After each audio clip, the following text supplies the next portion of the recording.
Hola, soy Teresa. Why hoy quiero compartir una historia que nunca pensé contar, una historia que empezó con un simple mensaje de texto, pero que terminó cambiando mi manera de ver a mi familia, a mi hijo y a mí mismo. Antes de comenzar, quiero invitarte a que te suscribas a este canal y digas tu me gusta. Si alguna vez te has sentido como yo, invisible, desplazada o fuera del lugar que tú mismo ayudaste a construir. Por lo que estás a punto de escuchar, es más que una historia. Es una herida que muchas madres llevamos en silencio. Siempre fui una madre presente. No perfecta por ninguna lo es, pero sí entregada. Desde que Daniel nació, mi vida giró en torno a él. Fui su refugio, su voz cuando no sabía hablar, su abrigo cuando tenía miedo.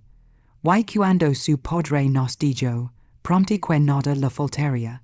Ni amor, ni cuidados, ni compañía. Durante años fuimos solo él y yo. Yo trabajaba en la biblioteca del barrio, y él me esperaba después de clases. Almorzábamos juntos, hacíamos la tarea, vemos películas los fines de semana. Era mi pequeño mundo, y yo era feliz en él. El tiempo pasó, Daniel creció, estudió ingeniería, se casó con una mujer llamada Paula, una joven educada, sonriente y, al principio, dulce conmigo. Recuerdo el día que me la presentó. Yo tenía el corazón lleno de ilusión. Pensé que finalmente mi hijo había encontrado a alguien que lo haría feliz. Al principio, todo parecía normal.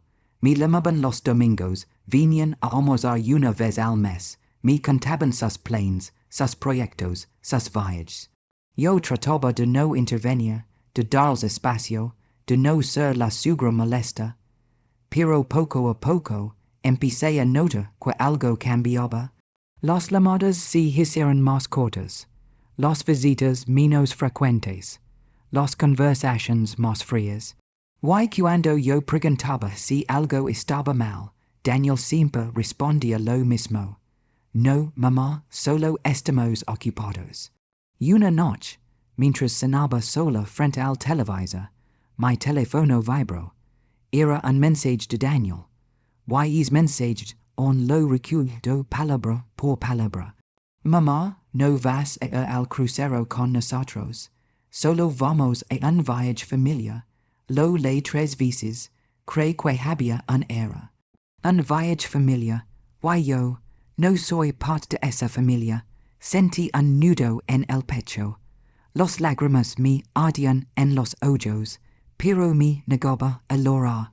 Quais pensar que se trataba de un malentendido. Quizás no había lugar. Quizás alguien más los invitó, y no podían llevarme. Quizás Paula desde hace meses, notaba su incomodidad cuando estaba cerca. Esa forma de mirarme, de corregirme sutilmente, de hacer comentarios disfrazados de amabilidad. Como cuando una vez me dijo, sonriendo, Teresa, no se preocupe por la cena, nosotros comimos cosas más ligeras. No quise darle importancia.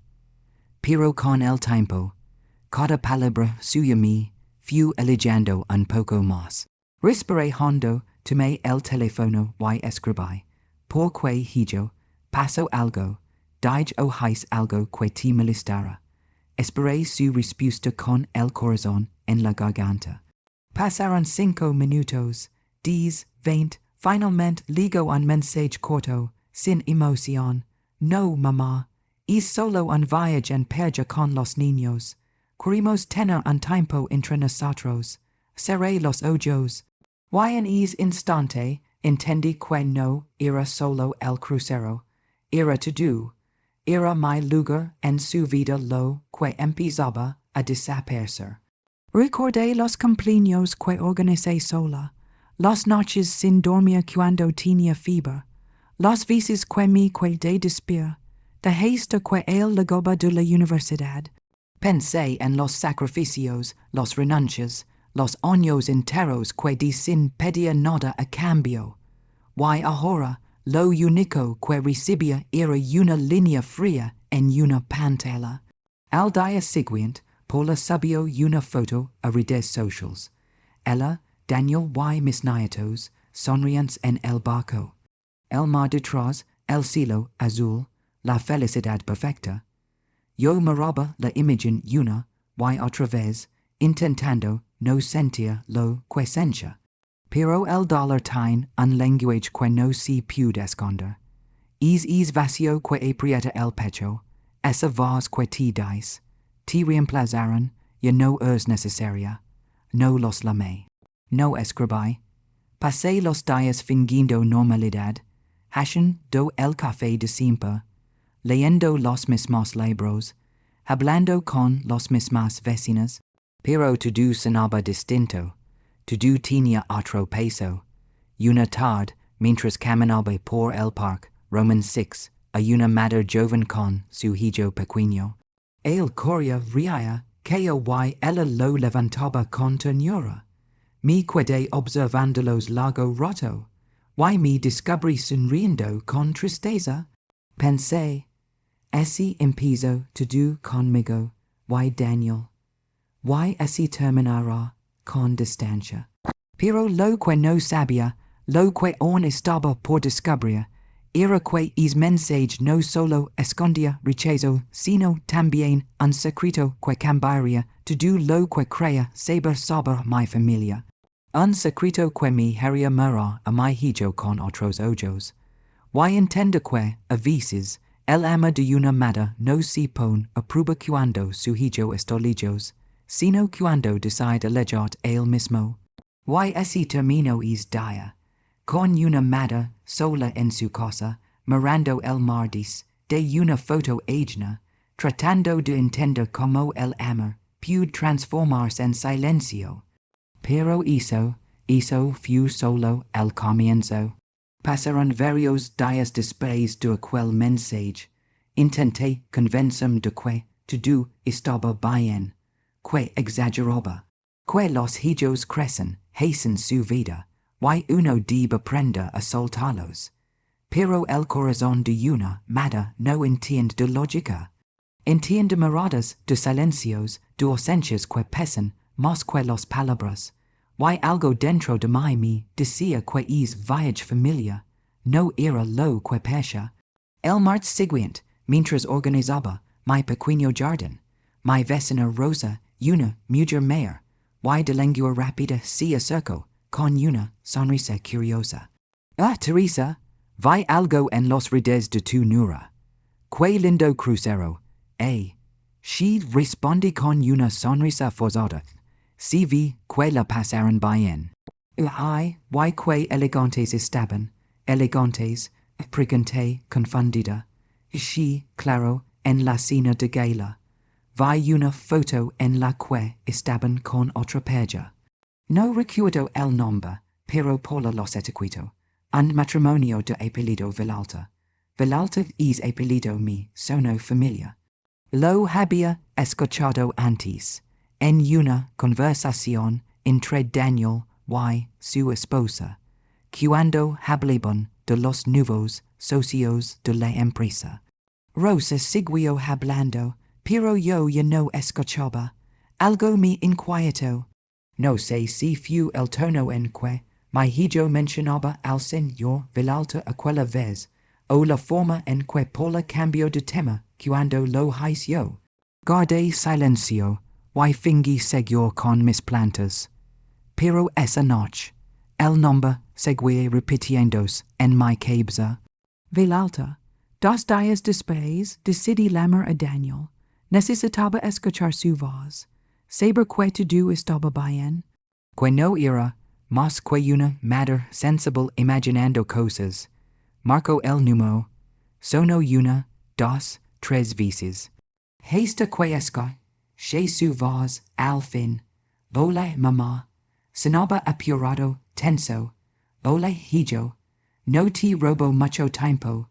Solo quería saber cómo fue el viaje. Bien, mamá, my bien, to do perfecto, los niños felices, quais hacer una pausa, pero los palabras me salieron solas. Rosa mi canto que fueron con los Villalta, silencio, vashi respondió finalmente, coincidimos con ellos. Fu casualidad, esa palabra me dolió más que su tono distante. Mi hijo siempre había sido transparente. Nunca me mencha, ni siquiera en cosas pequeñas. Pero esa vez sentí que lo hasha. Y Paula, aprigante, intentando sonar natural. Está bien, sí, mamá, está bien. Me alegres tengo que colga, sí, luego te lamo, la llamada termino. Y, con ella, mi cama. Esa noche no pude dormir. Miraba el techo, y recordaba cada detalle de nuestra última Navidad juntos. Paula se había mostrado más fría que nunca, casi impatient conmigo. Yo trataba de ayudar en la cocina, pero ella insistía en hacerlo todo sola. Descansa, Teresa, yo lo tengo controlado. Daniel apenas hablaba. Si la pasaba pendiente del teléfono. Y ahora es crucero, esos Villalta. Es mensajes, el presentimiento creció en mi pecho. No era solo exclusión. Era ocultamiento. Pasaron 2 semanas antes de que Daniel me visitara. Apareció un domingo por la tarde con los niños. Su sonrisa parecía forzada, como si algo lo pasara por dentro. Preparé café, galetas, y me senté frente a él. Cuéntame cómo estuvo el crucero. Le dije con la media voz que pude. Lindo, mamá. Los chicos disfrutaron mucho. Hablaba sin mirar. Sus manos jugaban con la taza. El silencio entre nosotros era nuevo, incómodo, pesado. Y Paula, pregunté, está en casa. Tenía cosas que hacer. Fue entonces cuando decidí decirlo. Daniel, yo sé que algo pasa. Él levantó la vista sorprendido. ¿Qué dices, mamá? No me mientes. Te conozco desde que respiraste por primera vez. Y sé cuando algo no está bien. Daniel suspiró, se apoyó en la mesa, y bajó la voz. No es nada grave, mamá. Entonces dímelo, tardó unos segundos en hablar. Paula no quería que te sintieras incómoda. El viaje fue organizado por la familia Villalta. Y ellos no querían que fueras. Ellos, y que derecho tienen ellos a decidir si voy o no. Pregunté con la voz quebrada. Mamá, no lo entiendes. Era un viaje de negocios disfrazado de vacaciones. Paula pensó que sería mejor evitar esa situación. Evitarme o escondam, mi hijo no respondió. Solo bajó la cabeza. Y silencio fue más doloroso que cualquier palabra. Después de que se fueron, abrí mi computadora. Entré a las redes de Paula. No por curiosidad sino por necesidad. Y ahí estaban las fotos que no había querido mostrar. Paula elegante sonriendo al lado del señor Villalta. Daniel en el fondo serio. Los Villalta con sus hijos todos felices como una gran familia. Y en una de las imágenes, algo me llamó la atención.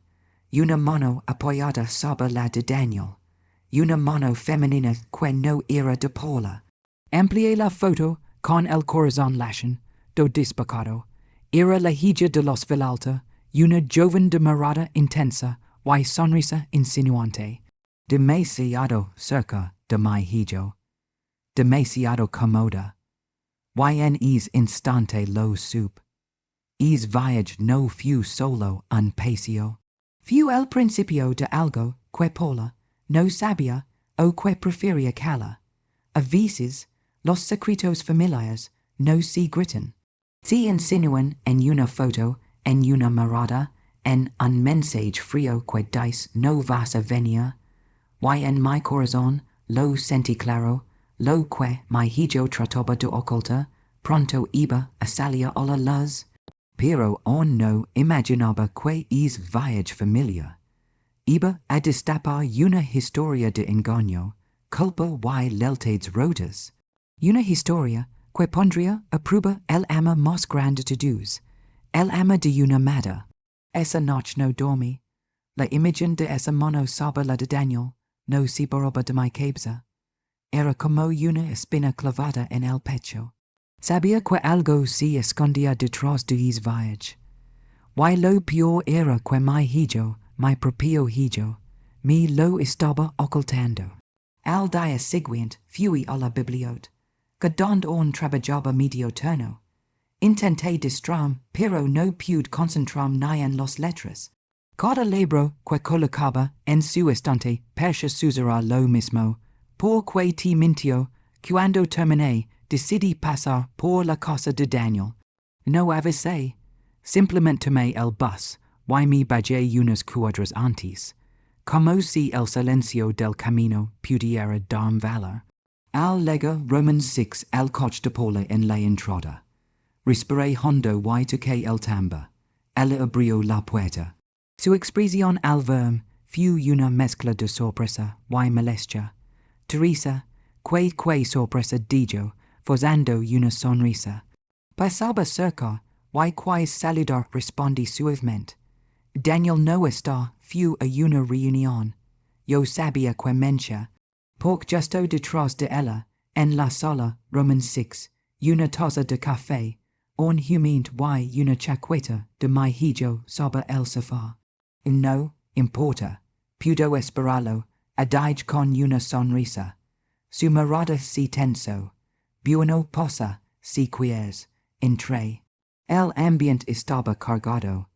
El silencio entre nosotros pasaba como plomo. Nos sentimos en la sola. Ella hablaba poco, pero su incomodidad lo decía todo. Vi las fotos del crucero, dije al fin. Paula me miró con un brillo extra. Yo, sí, fue hermoso. Los niños lo disfrutaron mucho. Y los Villalta también lo disfrutaron. Ella frunció el ceño, sorprendida. ¿Por qué lo preguntas? Por curiosidad, si veían mis cercanos, Paula respiró hondo. Maya Teresa no quiero sonar grosera, pero prefiero no hablar de eso. Eso, una palabra pequeña que esconde un abismo.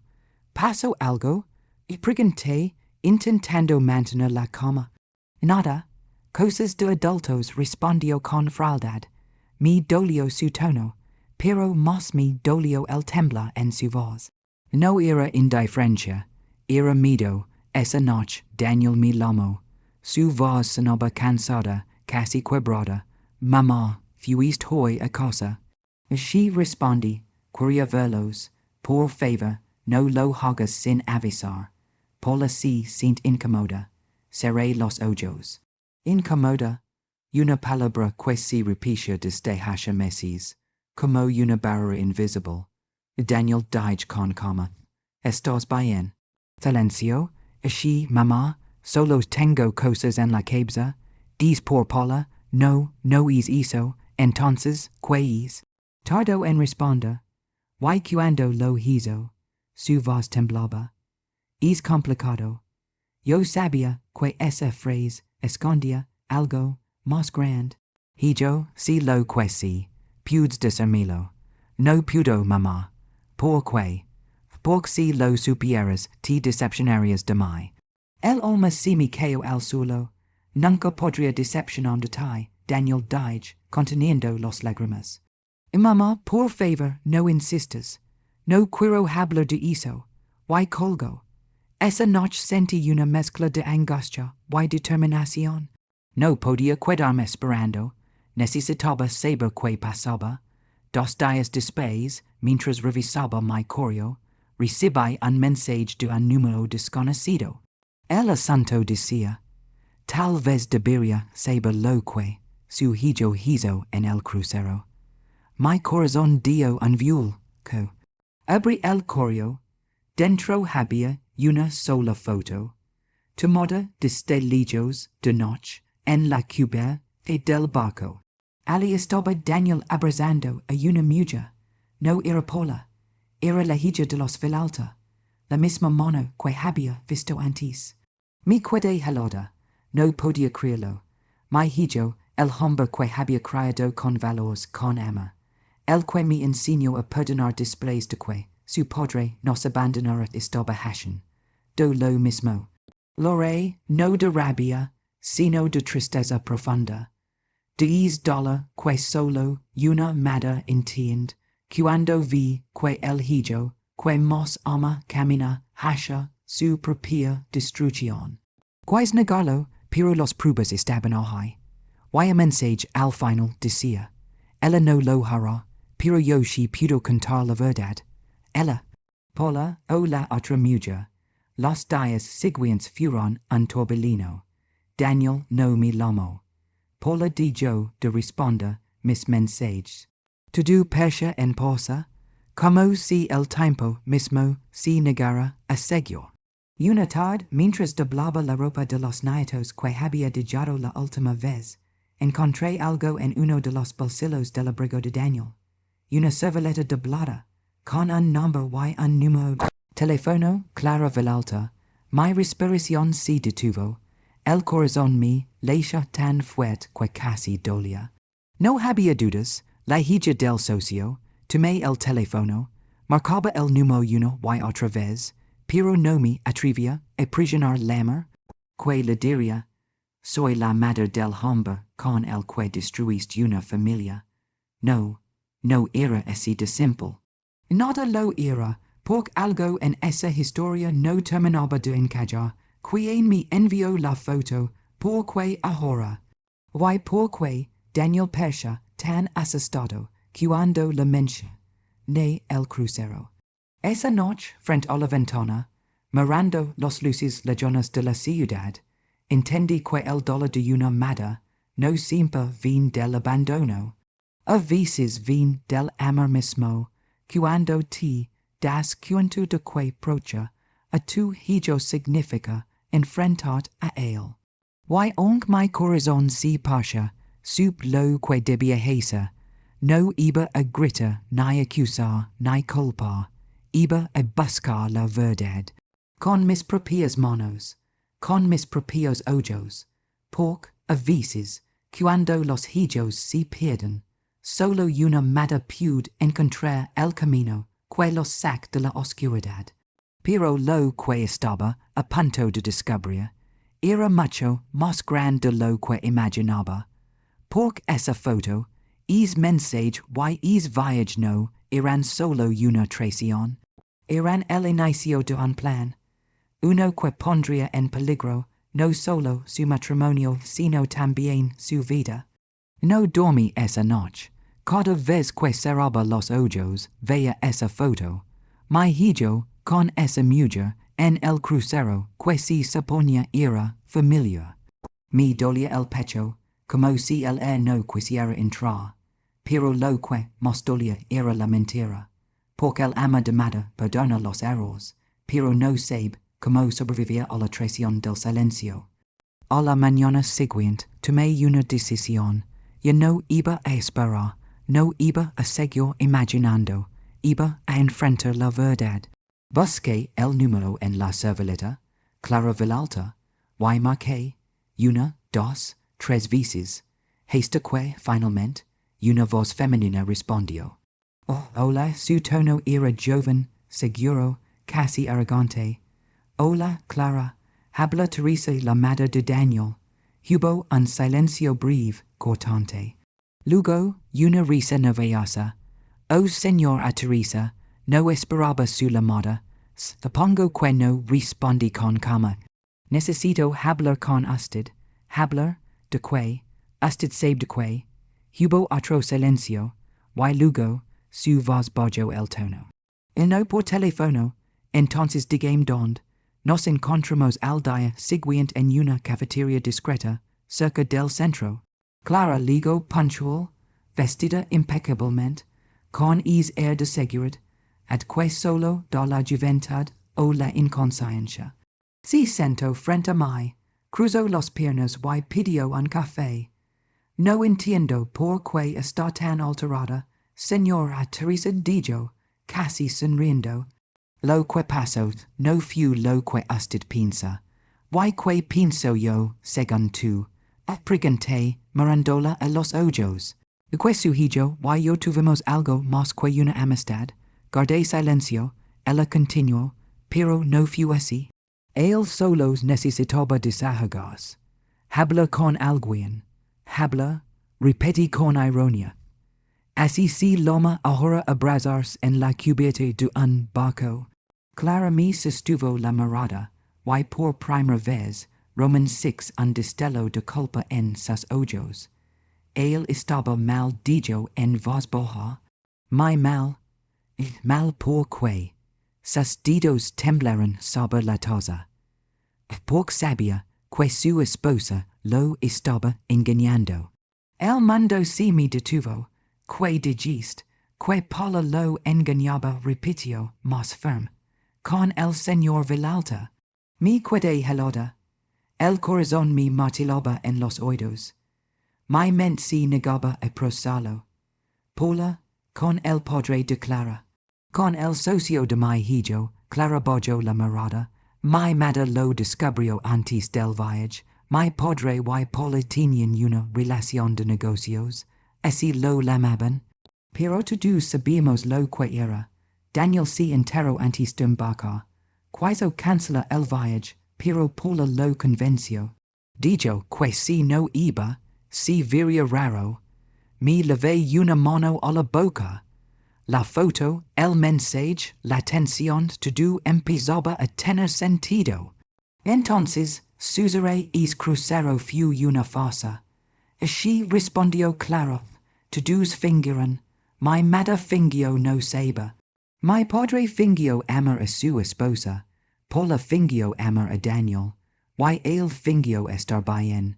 Cerré los ojos. Sentí una mezcla de rabia, tristeza y compasión. Mi hijo, mi niño cagando es dolor solo, sin disimilo. Clara habló otra vez. Yo no quise que pasara nada, señora Teresa.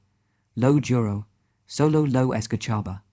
Pero una noche después de que Paula desapareció del camarote por horas, él vino a buscarme. Estaba destrozado, la ropa, y mi abrazo, solo hizo, la miré en silencio, podía mentirme, podía estar inventando todo. Pero había algo en su voz, en su temblar, que sonaba real. Salí de la cafetería, con el alma hecha pedazos. Caminé sin rumbo bajo el sol, con los ojos nublados de lágrimas. No sabía si odiar o compadecer. A mi hijo por calor. A Paula por traicionar. A los Villalta por jugar con todos. Pero saber todo me odiaba a mí misma. Por no haberlo visto antes. Por haber confiado ciegamente. Esa noche, Daniel apareció en mi casa sin avisar. Su rostro estaba pálido, los ojos hinchados. Mamá, necesito hablar contigo, dijo apenas cruzó la puerta. Yo asentí, pasa, si sento, temblando. Y timenti admitió, con la voz quebrada. Timenti saber el viaje, saber Paula, saber todo. Yo lo sé, dije con calma. Él me miró sorprendido. Como hablé con Clara. Su rostro se descompuso. Que te dijo, la verdad, hijo. Se llevó las manos a la cara. No quería que lo supieras así. Lo miré, entonces dímelo tú. Toda la verdad. Y así, entre celosos, Daniel me contó lo que pasó. Paula había estado viéndose con Elsing. Yo Villalta desde hace meses. Daniel lo descubrió por un mensaje, una noche, en su propio teléfono. Ella le rogó que no hiciera un escándalo, que todo terminaría después del crucero, cuando él firmara un acuerdo con la empresa de los Villalta. Solo finge, le dijo, hazlo por los niños, y él lo hizo, fingió, calló, si trajo el orgullo, el dolor, la humiliación. Pero en el crucero, las cosas se salieron de control.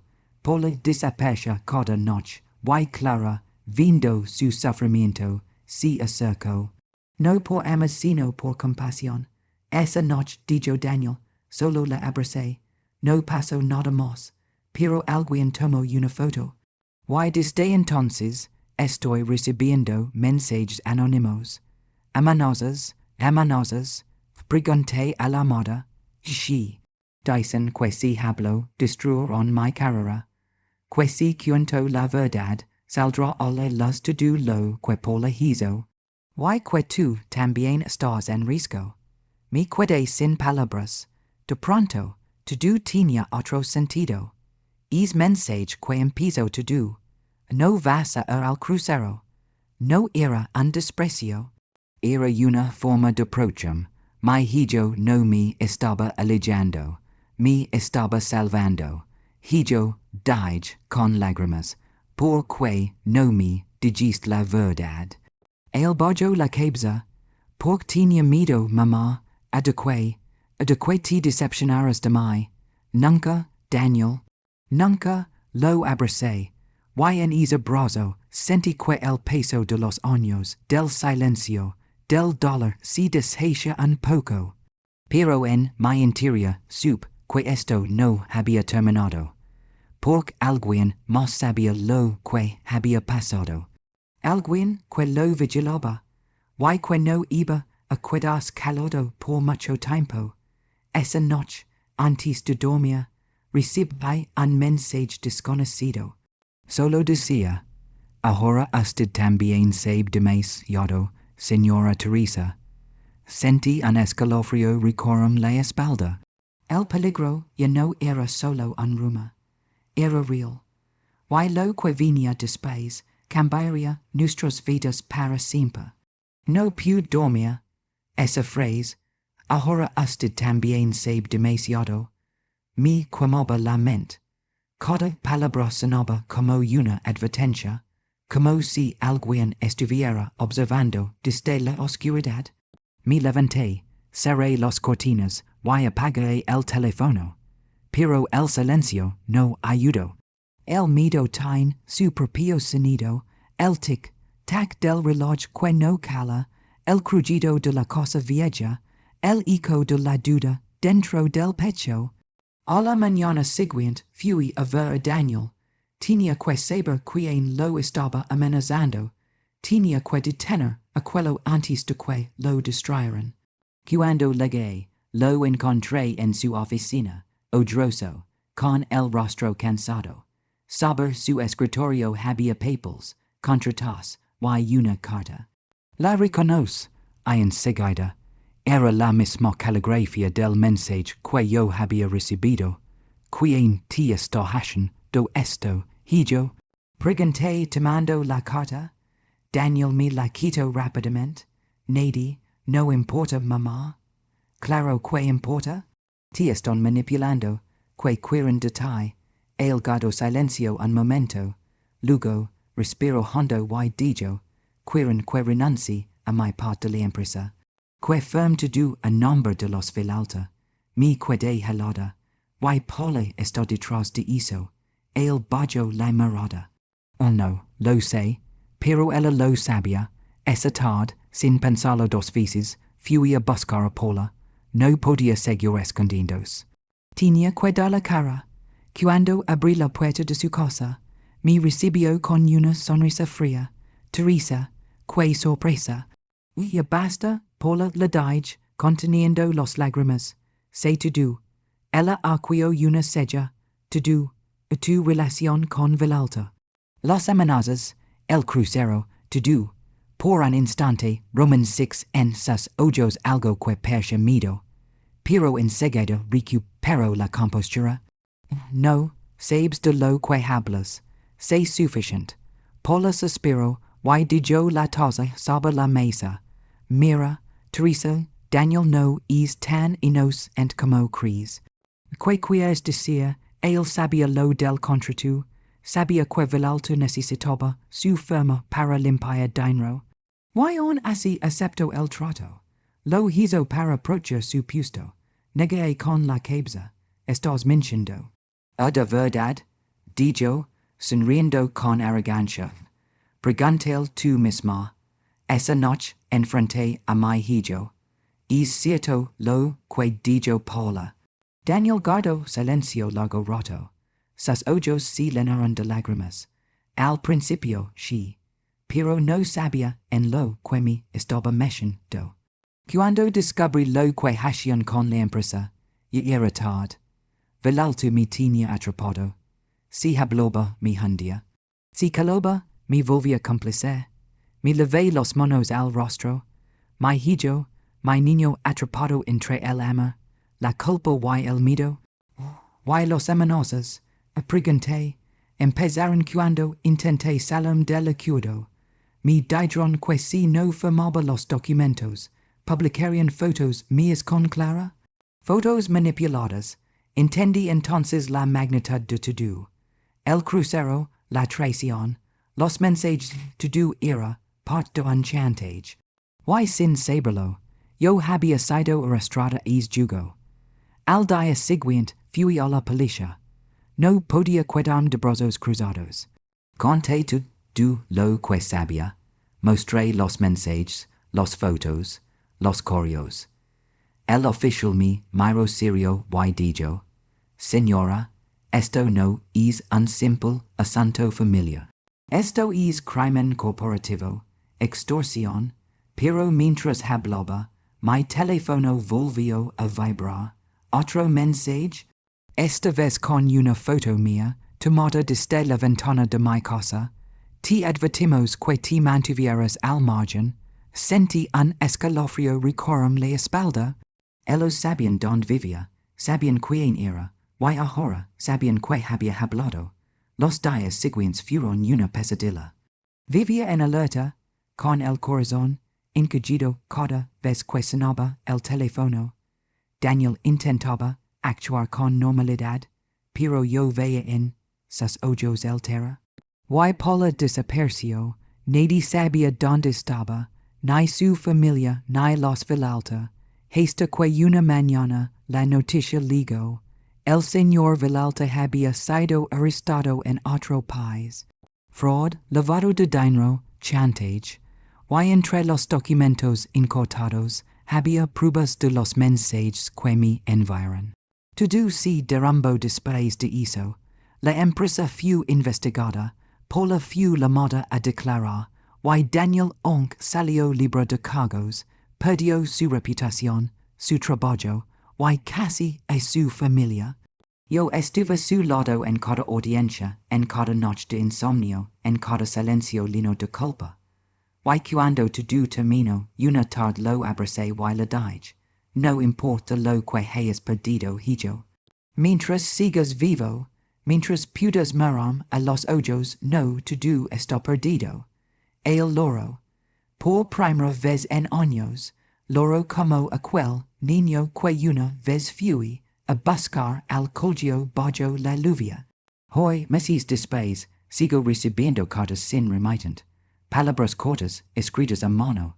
Una dice, gracias por no rendirse. Otra, él necesitaba una madre como usted. No sé quién los envía. Tal vez Clara, tal vez alguien que estuvo dentro de esa oscuridad. Pero no importa, porque aprendí algo que nunca olvidaré. El amor de una madre no siempre puede salvar, pero puede iluminar, incluso cuando el mundo entero se ha vuelto sombra. Cuando miro el mar, es mar donde todo comenzó, el mismo que separó a mi hijo de mi durante aquel viaje familiar. Yo no siento rencor, solo gratitud, porque es dolor mi enseña. Yo algo que ninguna como podría enseñar, que el amor no se mide por cuanto estás dispuesta a dar, sino por cuanto estás dispuesta a perdonar. Y si algún día mi hijo vuelve a escribirme un mensaje diciendo, do no vas a venir, sonreiré, porque sabré que, aunque no me leave consigo, mi voz, mi fuerza, Why my amor virgin con ailt, adorned quiera que vea. Why tú, que estás escuchando mi historia, si alguna vez sentiste que te dijeron fura, que te cambiaron, que te olvidaron recuerda. A veces, la distancia no significa rechazo. A veces es protección. Why el amor más silencioso es el que, más ruido deja en el alma.